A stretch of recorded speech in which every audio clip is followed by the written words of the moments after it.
काय करतात, शेतात जाऊन कष्ट करतात आणि पैसे गेल्यानंतर आपल्यासाठी शिक्षणासाठी पैसे भरतात.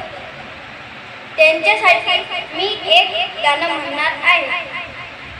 घडीभर तू थांब गळ्या, ऐक त्याची धापर लय